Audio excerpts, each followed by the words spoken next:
So most people hire a financial advisor or a financial planner, if you will, way too late or way too early. My name is Kristina Strickland. I'm the managing partner of Rally Wealth and Benefits, and today we're going to talk about when's the right time to hire a financial planner. For a lot of individuals, they have a pretty good concept of one aspect of their financial life. So maybe you're just starting out in your career and you have a 401k and you know that you're saving the right amount and you know that you're invested the right way. Probably don't need a financial planner. Or maybe you have been in your career for 10, 15 years, feel good about where you're at with your retirement savings, you feel good about your taxes, you feel good about your estate planning, probably don't need a financial planner. What we often find with our clients in that conversation and our initial interactions with our clients are, what is it that you're trying to achieve with your finances and where's the part where you need a partner? And so as financial planners, what we do at Rally Wealth and Benefits is we again want to know what's your goal and what part of that requires a planner. So some examples are career change. Sometimes individuals will have 401ks from previous employers and they don't know what to do with them. And here's the thing, I think most things in life we can Google, right? The problem is I could Google that question, I switch jobs, what do I do with my 401k? And if I Google search that,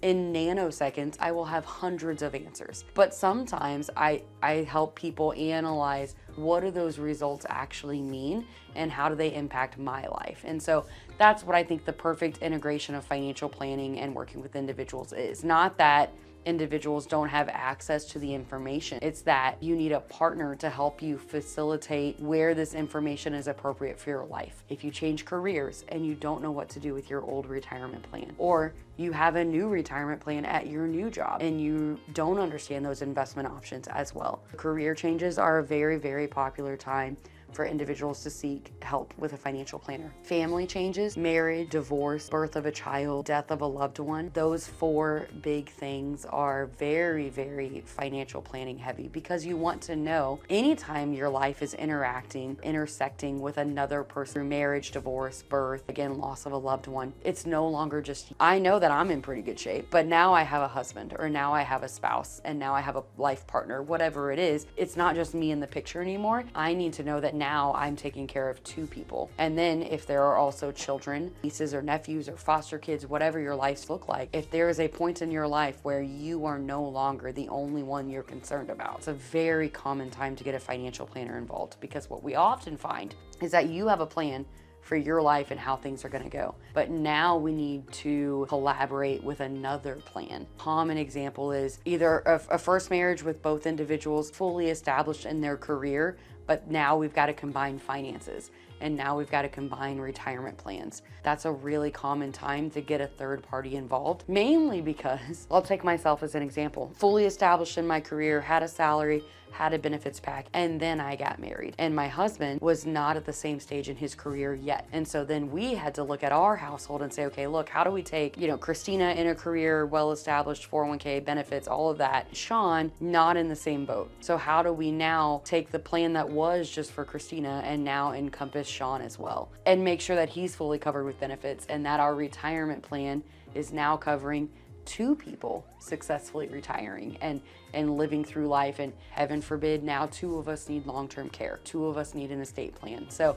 it's not always what was your plan and how does it work for your life, and it's not necessarily just that there's a second person so now all of a sudden it's more complicated. It's that there's just more pieces to the puzzle. And what I've found through the years of working with individuals is most people are really, really good at puzzles when there's two or three pieces. I can handle my investments. I can handle my taxes.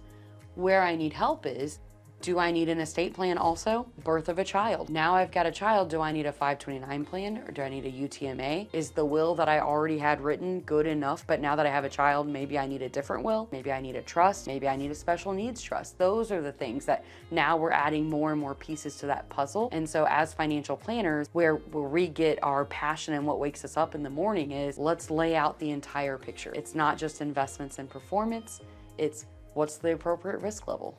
It's how does this impact my family? Does my estate plan align with my investment plan? And do those two things align with my tax strategy? It's almost like you need a quarterback or someone that sees the entire field, says, hey, look, I know we're trying to get to the end zone, right? That's what everyone's goal is. I want to retire successfully. I want to put my child through college.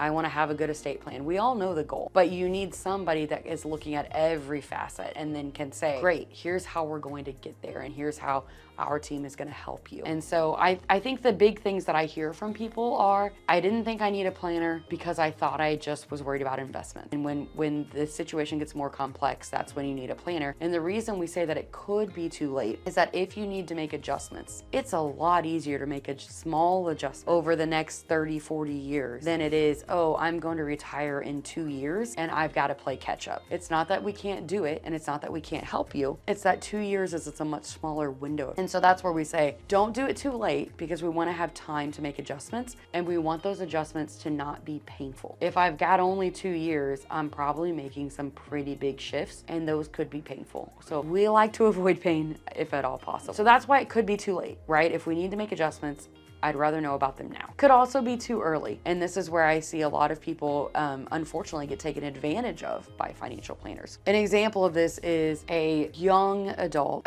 16 to 30 years old, who doesn't necessarily have a long-term goal yet. They're just trying to be smart with their money. They're just trying to, hey, I've got $100 a month that I want to do more than I'm getting in a savings account at a bank, but I'm also not trying to accomplish big, huge life goals. And the reason I say it could be too early is because, as much as I love my job, no one works for free. And so I say that to say, there is a time in your life where you're just getting started out with your savings, and the amount that you are able to save, it might not be efficient for you to pay for financial planning. I'll give you an example. Most clients at Rally Wealth and Benefits pay a 1% annual management fee. There are some, as with everything, there's some outliers, right? There might be some people that pay less, some people that pay a little bit more, some people don't do fee-based planning. That's fine. But in general, let's assume about a 1% fee. Well, if we're starting with $50 a month, that's fantastic, but 1% of $50, when you're not doing tax considerations, we're not doing estate planning, we're not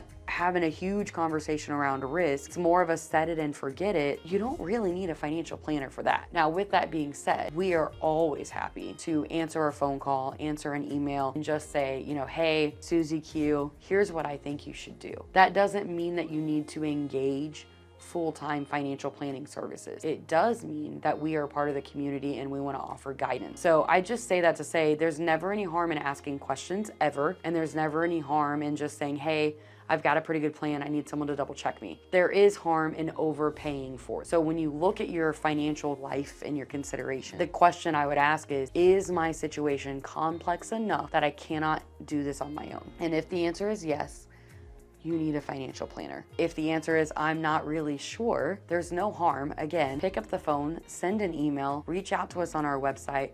Let's have a conversation and determine if you need one. Better late than never, but also better ultimately if we can just do it on time. So if you're thinking about your situation and you feel totally great, good for you, you've got it all figured out. That's phenomenal. There's nothing wrong with that. If you're looking at your situation and thinking, I'm not totally sure what to do about taxes, or totally sure about investments, or totally sure about estate planning, that's when you know that you need that partner. And again, better to do that earlier rather than too late. I hope that was helpful as you're making the decision on whether or not you need to engage with a financial planner. If you enjoyed this, we have a ton of resources on our YouTube page, as well as our website, rallywb.com. We hope to talk to you soon. Thanks.